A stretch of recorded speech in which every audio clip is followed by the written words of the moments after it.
especial para todos nós que estamos fazendo parte de um marco na história do estado de Mato Grosso. A Federação Espírita do estado de Mato Grosso tem iniciado um trabalho da editoração dos livros. Eu acho que aqui a maioria está ciente desse trabalho que começou no ano passado. Já foram publicados 6 livros. E agora, hoje, nós estamos fazendo o pré-lançamento do primeiro livro mediúnico da editora Espiritizar. E a nossa alegria é saber que, se todos nós que estamos envolvidos nesse trabalho, da editora, da federação, partíssemos hoje para a nossa casa, volvêssemos ao plano espiritual, o coração iria palpitar de alegria, porque estaríamos deixando, todos nós, para o movimento espírita não só do Brasil como do mundo, um legado de livros edificantes. Como todos sabem, a vida do nosso querido Alírio é dedicar-se à doutrina espírita. Abnegou-se de todas as tarefas, como constituir uma família, para trazer para a humanidade, como no compromisso consigo mesmo, livros edificantes. E para ele se tornar conhecido no Brasil, ele trabalhou muito. Não trabalhou pelo reconhecimento do povo, mas trabalhou com o objetivo de sublimar a sua existência. E realmente ele o vem fazendo. Nós, como coordenadores da editora Espiritizar, que estamos em contato com muitas federativas, distribuidoras do Brasil inteiro e do mundo, quando nós ligamos, as pessoas ficam muito felizes. Todos dizem da seriedade dos livros do Alírio. E agora, nesse momento, é um novo marco.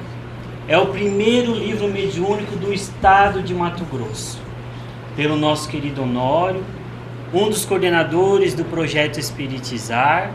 Chega à Terra um livro de mensagens profundas, através do nosso querido Afro.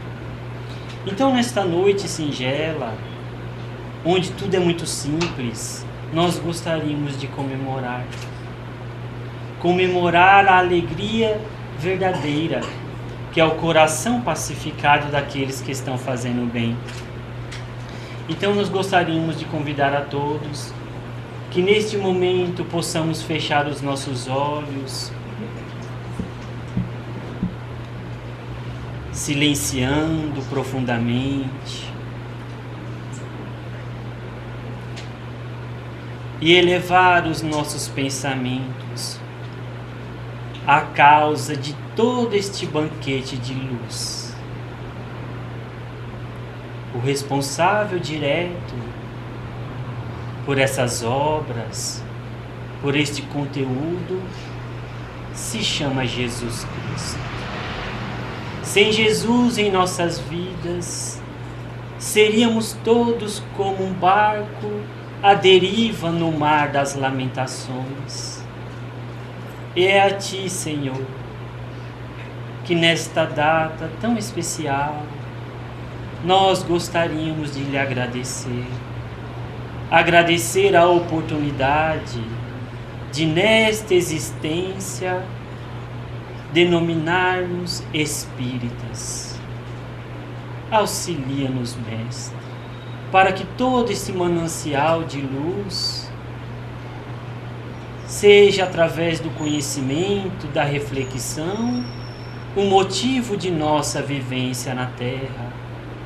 Permita, Cristo, que pouco a pouco, degrau a degrau, nesta grande escada da evolução, possamos todos galgar juntos, como uma única família, a família universal, cientes dos compromissos assumidos, desde antes a que chegarmos.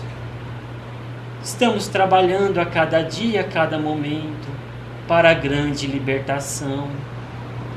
Todos os livros Jesus que vieram através de editoras sérias e também da editora Espiritizar, têm como objetivo principal o autoconhecimento e a autolibertação. E a ti damos graças, ó meigo Nazareno.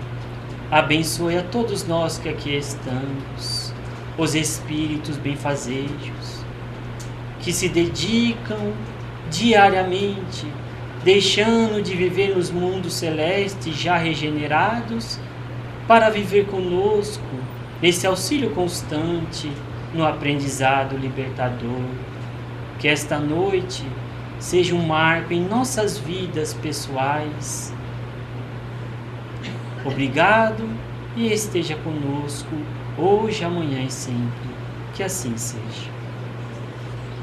Que Jesus nos abençoe e nos permita falar tudo aquilo que nós também necessitamos ouvir.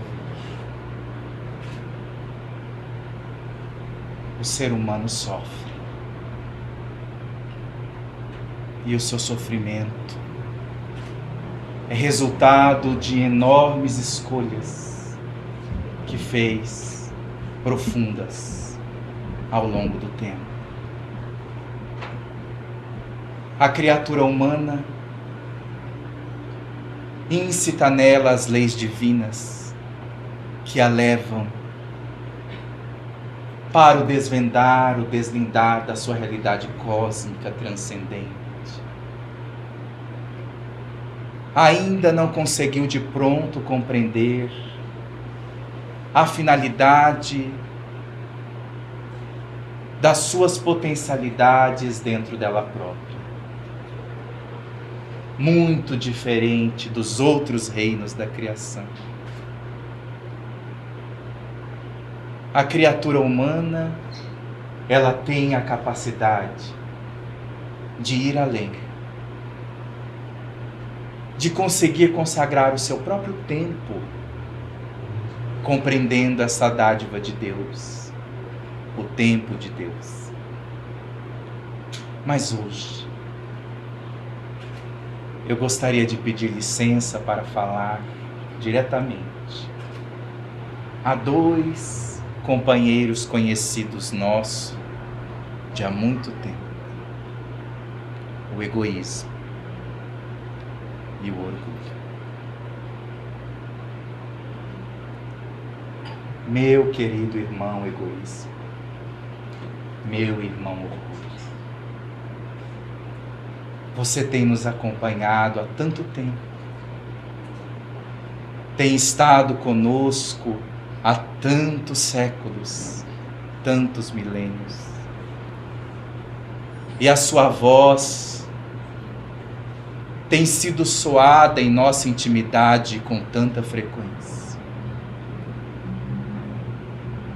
E eu consigo registrar na história a sua presença, levando-nos às facetas da ilusão. Ah, irmão egoísta, eu te vejo bem perto de Judas Iscariotes, concitando a tentativa do poder temporal. Vejo a sua sugestão em seus ouvidos, sussurrando a ideia de que aquele Galileu, o Rabboni, era demasiadamente bondoso para lidar com as questões do sinédrio, com as questões do poder temporal. E vejo-te dar a ideia, Judas, ó egoísmo, de que seria interessante mostrar o poder que o mestre revelaria se fosse preso. Se ele fosse preso, com certeza ele revelaria um poder incomum. Demonstraria que ele era o Messias, o escolhido. Faria alguma coisa para libertar-se da prisão. E vi quando saíste até os homens do Sinédrio e lá procuraste o chefe deles para fazer a troca conhecida. Entretanto, quando o seu império parecia mais escuro, atormentando a cabeça do atormentado discípulo e levando até o Getsêmani e a presença do mestre, o egoísmo lhe propôs uma façanha falsa, hipócrita, de beijar a face de Jesus. E eu vi, ó irmão egoísmo, você sugerindo que diante do mestre, Judas o beijasse. Mas então, inesperadamente, eu vi o amor falar. E no momento em que tu beijaste o mestre através de Judas, ó egoísmo, o amor te perguntou: amigo, a que vens? Sabe, o amor sempre te chamou de amigo. O amor sempre te chamou de irmão. Sempre te convidou para compartilhar com as outras criaturas o seu potencial de realização. Mas a sua sanha de poder, querendo tudo para si. E quando o amor perguntou-te, Judas, caindo em si, ainda recebeu o golpe da culpa da tua presença. E porque era incipiente, não sabia lidar com a gravidade da situação, optou pelo suicídio. Logo depois, eu vi você passar de rodando perto de Pedro e chamou ao ouvido de Pedro o seu convite aterrador: negue-o. Negue-o. Se por acaso disserem que você é discípulo dele, negue. Depois você resolve. Depois você o busca. Depois você pede perdão. Porque ele é o mestre, ele vai entender. Mas busque salvar o seu corpo. Como poderá prosseguir o trabalho evangélico da edificação das almas se você estiver morto? Negue-o. E eu vi. Quando Pedro, através das suas sugestões, negou o mestre 3 vezes. E quando a multidão desvairada não conseguia mais conter a ânsia de justiça completamente equivocada, porquanto era ódio ferrenho, não era justo, eu vi você passar de ouvido a ouvido e soar a sua voz aterradora: crucifique, crucifique. Mas aquele homem que já havia sido ferido pela insânia da massa, olhava com um olho de misericórdia, de compaixão a todos que o acusavam. E mais uma vez eu vi o amor superar as suas sugestões. Vi quando insanamente pediu que humilhantemente trouxesse um criminoso chamado Barrabás e fizesse a turba comparar Jesus com Barrabás. Era a sua tentativa de humilhar o mestre, mas que não foi possível. Porque coroado de espinhos, colocado com manto vergonhoso do ódio, ele permanecia pacífico, em paz e perdoando a todos. E quando você pensou que o pior golpe seria dado, levando-o até o Gólgota, na cruz, eu chorei de emoção. Porque eu vi egoísmo. Você quer dar mais uma vez. Quando eles pregaram os braços do Mestre, eu vi você dizer: e agora? E agora? E aqueles braços pregados na cruz se transformaram um abraço para a humanidade toda. Quando ele disse: Pai, perdoa-os, eles não sabem o que fazem. Insano, enceguecido de ódio, vi você sair na penumbra do dia, da noite, e foi buscar alguém. Anos depois, eu vi quem tu fora buscar. Fora buscar um jovem que fora criado na cidade de Tarso. Entre nobres mestres gregos, que falavam o grego, o latim, o hebraico, vi que insuflava desde menino aquele jovem. E que quando ele ficara sabendo que havia no subúrbio de Jerusalém um lugar que atendia velhos esquálidos, crianças carentes, mulheres desrespeitadas, homens enfraquecidos, este jovem encontrou o seu companheiro predileto, o orgulho. E você e o orgulho de raça resolveram levar esse jovem à presença de um outro jovem que se chamava Gesiel e ficaria conhecido como Estevão. E vi, quando ele chegou à beira, sentando-se numa cadeira mal feita, e quando eles olharam o doutor da lei entrar na casa do caminho, deram toda a reverência e deixaram ele sentar.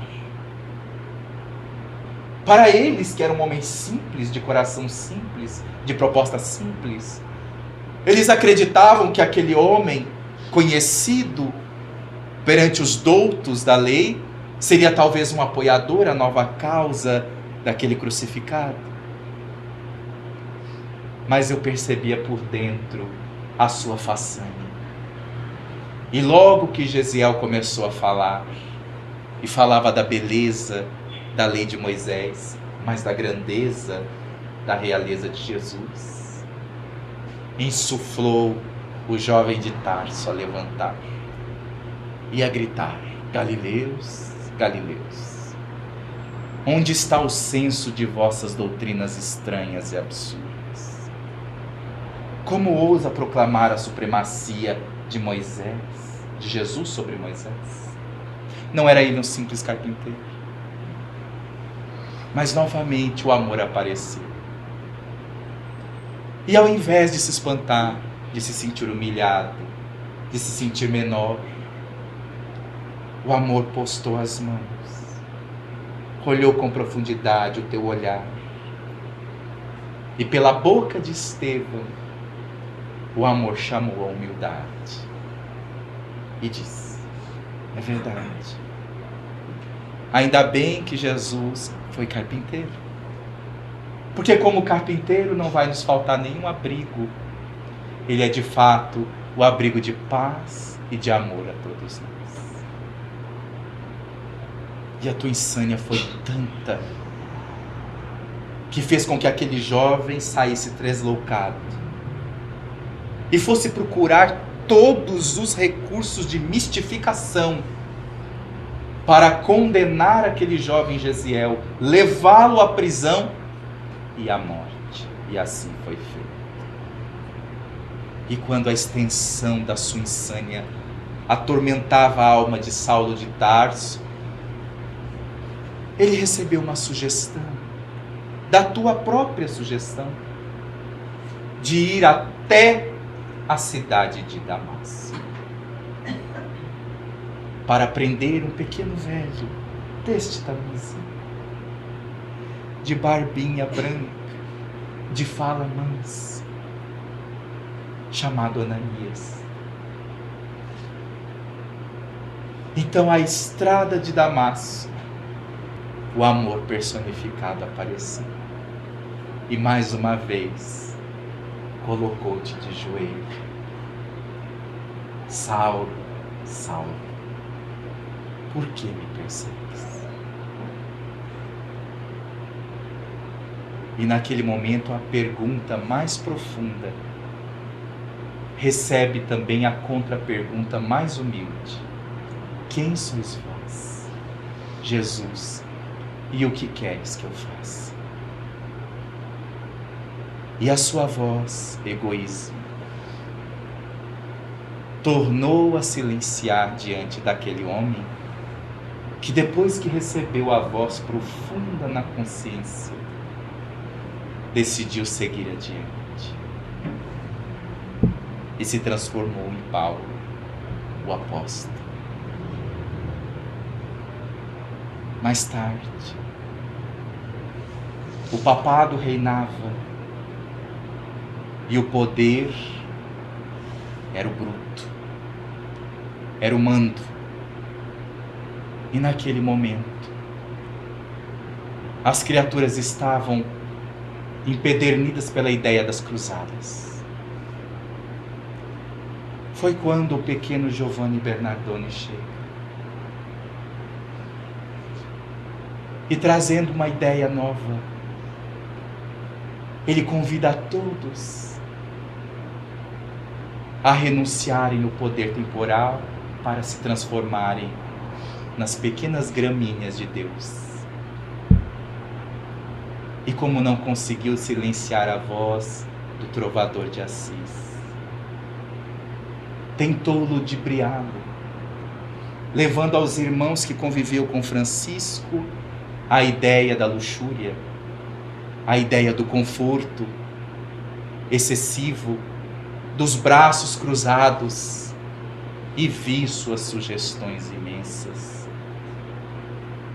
Ao irmão Pedro Catani e a outros que queriam, porque queriam, desvirtuar completamente os postulados de Francisco. Eu vi e ouvi a sua voz, clamando no íntimo de todos eles: pobreza, renúncia, sacrifício, até quando? Este homem quer parecer com Jesus Cristo, mas Jesus está muito distante de nós. Este homem está louco. Melhor seria se deixasse ele a míngua. As suas ideias são muito interessantes, mas são impraticáveis. Sempre foi o mesmo discurso. Essas ideias são muito interessantes, mas são completamente impraticáveis. Entretanto, enquanto você insuflava os homens para esquecer aquele, abria-se nova oportunidade com a presença da Luna de Assis, Clara, que demonstrava a fidedignidade do amor de Jesus, acompanhando ipsis literis a proposta de Francisco. E a fragilidade daquela mulher, a situação de mulher e de mulher rejeitada pela família, e de fidelidade tão profunda, levava aqueles homens orgulhosos e egoístas a questionarem se ele pode, se faz, o que é que tem nos impedido? E apesar desses homens egoístas e orgulhosos terem tentado obnubilar a mensagem do amor através de Francisco e de Clara, eles desencarnaram, morreram. E quem é que guarda o nome deles? Ninguém. Mas aqueles dois pilares de luz continuaram a crescer e a crescer até hoje, crescendo em exemplo em nossa intimidade. Foi, entretanto, que muito depois, a sua sugestão e a sua insânia quis também trazer a loucura no ano de 1294. Era um momento em que a cidade de Áquila precisava eleger um novo papa. A mensagem de Francisco já havia sido dada, e as cruzadas tinham demonstrado o que existia de mais horrível em nome da religião. Pedro, o eremita, era um homem de fé, mas vivia nas grutas. Trazia seus discípulos e falava com eles. E naquele momento, octogenário, 80 anos, por conta do rei Carlos II de Nápoles, o rei determinara que havia apenas um homem que conseguiria trazer de alguma forma a pulcritude ao papado: Pedro, o eremita. Ele não tinha apego àquelas questões todas que os outros tinham. Não tinha ânsia de poder, não tinha ânsia de dominar, de usar da religião, da fama, para que os outros o obedecessem. Ele queria apenas que as pessoas sentissem a presença de Deus, como aquele poverelo de Assis sentia, vivia e entusiasmava os corações com a presença de Deus. E Pedro, o eremita, foi eleito papa, mas ficou apenas 5 meses. Renunciou. Um ato único de renúncia, mas que demonstrava uma ansiedade coletiva de que alguma coisa acontecesse para transformar completamente aquilo que se transformava no império de poder em nome daquele que nenhum tipo de imposição trouxe, que nenhum tipo de poder temporal anunciou, mas que anunciara o poder da consciência. Naquele momento, a Idade Média entraria em piores situações. E pouco depois, um homem, John Wycliffe, que nasceu em Yorkshire, traria o bojo das reflexões que nortearia o pensamento de um outro homem notável, um pouco mais tarde. Diria John Wycliffe que o poder temporal teria que ficar na mão do Estado, e o poder divino, ou seja, o poder religioso, deveria ser colocado dentro do próprio coração. Deveriam viver com a mesma pulcritude dos cristãos de antigamente. Ele que era teólogo da igreja, ele que era conhecido, nobre doutor, mas dizia que toda tentativa de poder temporal era a mais profunda forma de desvirtuamento da mensagem do Cristo. E através de suas teses, através de seus discursos inflamados, ele foi perseguido 1000 vezes pelas pessoas, mas ninguém teve coragem de tirar a vida de John Wycliffe, que ficara conhecido na Europa como a mente célebre e o contestador incomum, porque era tão forte o seu discurso para demonstrar a diferença entre o verdadeiro cristianismo e aquilo que havia se transformado, que ninguém tinha coragem de debater frente a frente com John Wycliffe. Mas, se de alguma forma a voz de John Wycliffe foi abafada por um movimento coletivo de isolamento do papado, do cardealismo, da igreja, não ficar assim aos pensamentos de John Hus. Ele que bebeu da fonte dos escritos de John Wycliffe, que traduziu do latim para o inglês as palavras de Jesus. As pessoas não tinham direito de saber o que estava escrito, mas John Wycliffe traduziu e falava em línguas tcheca, inglesa, as línguas que o povo poderia entender.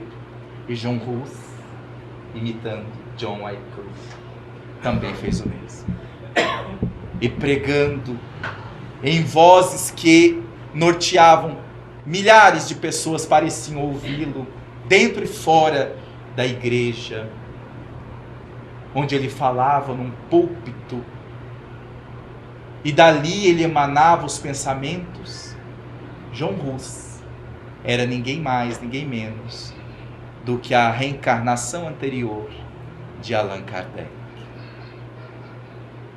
E no dia da sua morte, ele havia de dizer: vocês matam agora o pato, mas depois há de nascer um cisne que ninguém conseguirá apagar. Hus é pato em tcheco.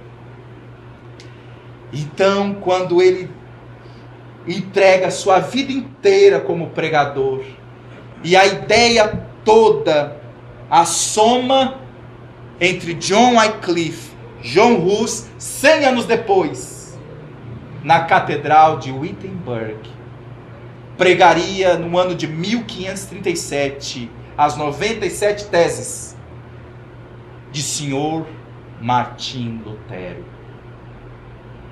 E ele inauguraria naquele momento o protestantismo. Inauguraria naquele momento a verdadeira ruptura contra as cartas de indulgência. Para ir para qualquer lugar, paga, peque muito, mas pague no final, e você estará tudo bem. Numa deturpação da consciência, da ideia de céu verdadeiro interior, numa deformidade impressionante. E este movimento, que no início era um movimento positivo, um movimento nobre, dos huguenotes nobres, que depois foram massacrados pela tragédia de Santa Maria, a noite de São Bartolomeu.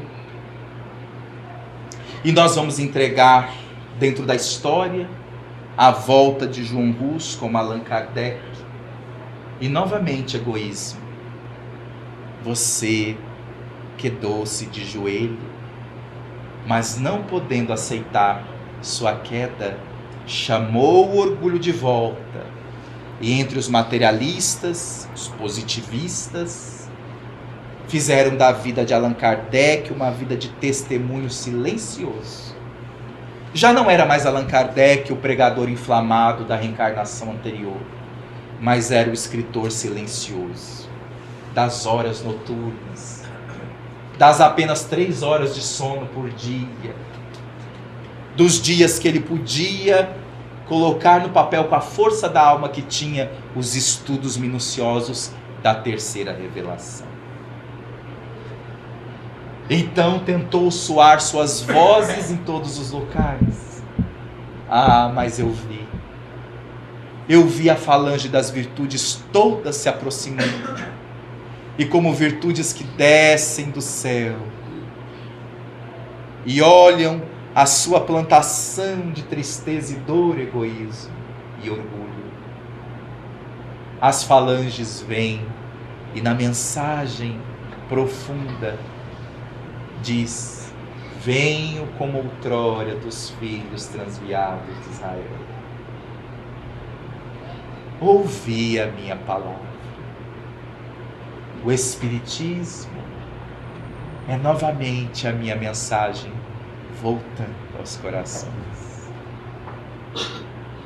E lá estava o Evangelho segundo o Espiritismo, o livro dos Espíritos.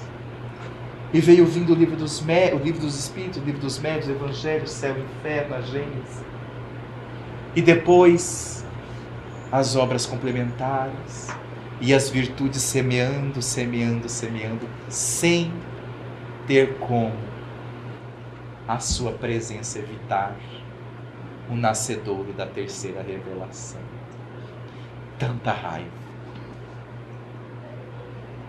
Que vi você se unindo com a vaidade e começando a fomentar no ouvido dos outros a seguinte proposta: se nós não podemos deter o Espiritismo, nós deturparemos o Espiritismo. Levaremos confusão entre os espíritas, levaremos confusão entre os membros, para que eles se desentendam, para que eles se apliquem a questiúnculas pequenininhas e deixem de se amar como irmãos.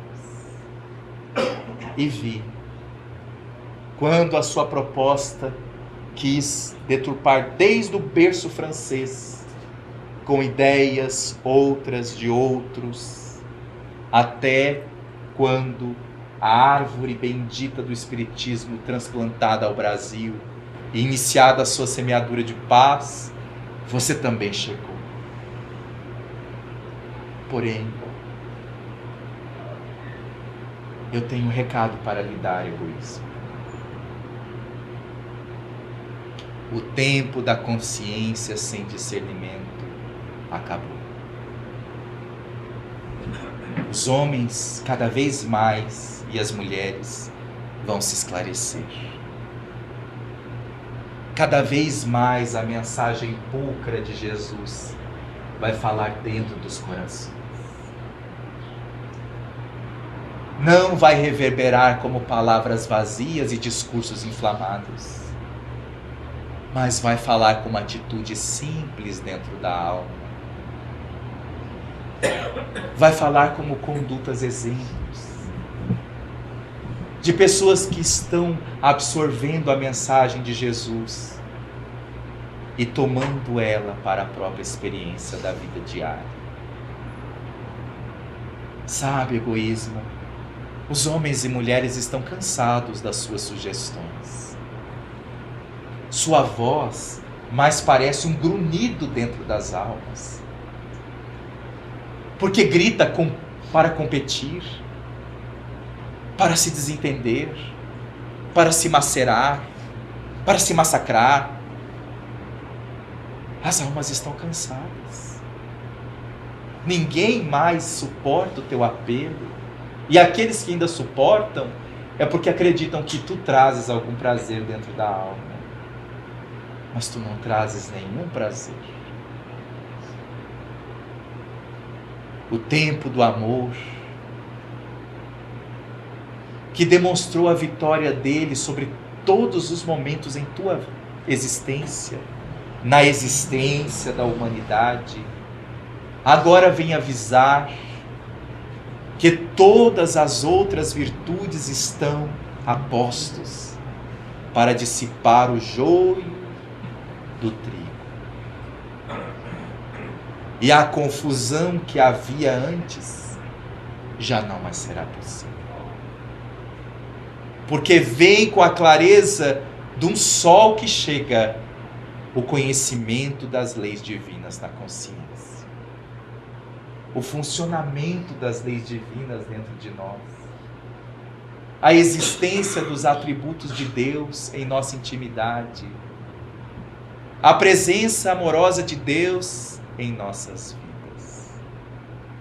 Não, egoísmo. Cada vez mais a sua influência vai se apagar entre nós. Estamos passando pela grande transição. E aqueles que estão sentindo aquela certa melancolia, aquela vontade de se autotransformar também, porque também estão cansados das escolhas que fizeram e das escolhas que estão fazendo ainda.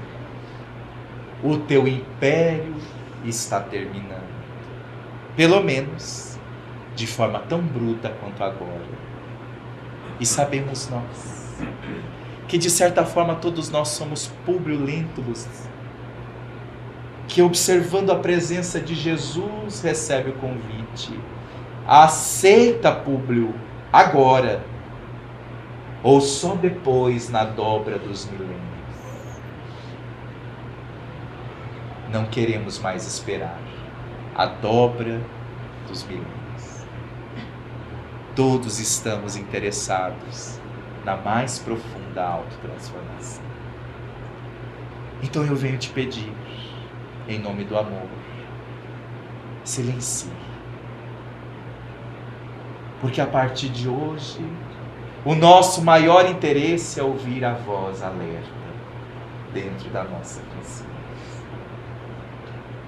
Todas elas, todas as vozes alertas, sem exceção, nimbando dentro de nós: amai-vos, espíritas, instruí-vos, confraternizai-vos, aplicai-vos ao bem sem distinção. A lança que fere um coração que ama é ao mesmo tempo aguilhão para o sentimento reto na própria alma, pois aproveitando da lança que fere, o aprendizado se faz ainda mais profundo. Então, em nome daqueles que se fizeram os espíritos sábios nas escolhas do passado, que estiveram conosco nos tempos primórdios, soando as vozes: aceita, aceita o amor. E nós no ontem dizíamos: afasta-te de mim, saia, vá embora.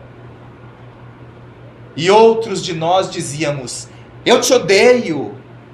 E outros de nós dizíamos: velho tolo, mulher tola.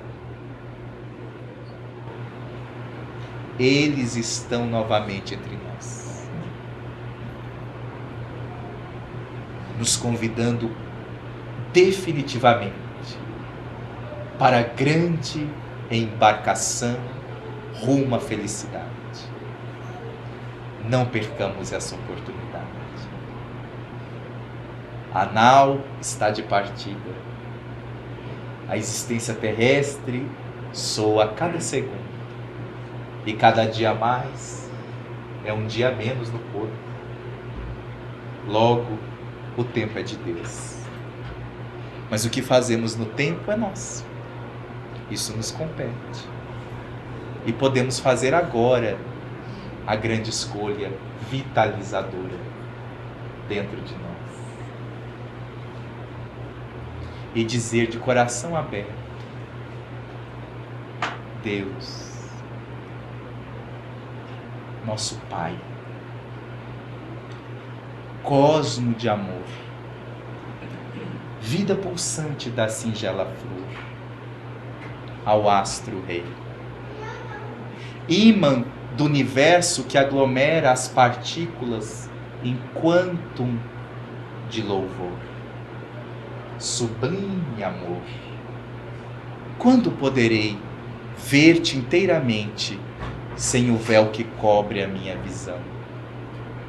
Uma prece alcança seu celeste coração, toca nas estrelas o infinito da emoção, brilha nas esferas melodias coloridas, serena serenata orquestrada pela vida. A Deus me entrego completamente, e mesmo que enfrente o turbilhão da dor no altar do tempo, e se o sofrimento nos visita e traz a força necessária para amar, sublime amar. Doar é receber. Essencial é ser filho de Deus e se entregar. Eu não poderia deixar de agradecer a Jesus, a nosso querido Honório, mas na fala do nosso Ali, na fala da nossa Luísa, que vai nos conduzir à prece. Eu gostaria de agradecer a uma senhora muito importante na minha vida. Minha querida vozinha Orgelina, minha querida vozinha Ari. Graças à sua existência, à sua paciência, à sua perseverança de mulher nobre, eu pude conhecer o Espiritismo. Minha vozinha conheceu o Espiritismo porque a sua mãezinha desencarnou pelo suicídio. Então ela queria muito conhecer os espíritos. E graças à oportunidade dela não se rebelar contra a vida, dela não se revoltar contra nada, ela buscou o Espiritismo aqui em Cuiabá, certamente no mesmo local onde Rafael Verlangeri estava naquela época. Então nós agradecemos essa mulher notável e anônima, que conseguiu lidar a vida toda de forma muito nobre e que nos ensinou, através do seu exemplo, muitas coisas. Rogando a Jesus que nos abençoe hoje sempre. Muita paz.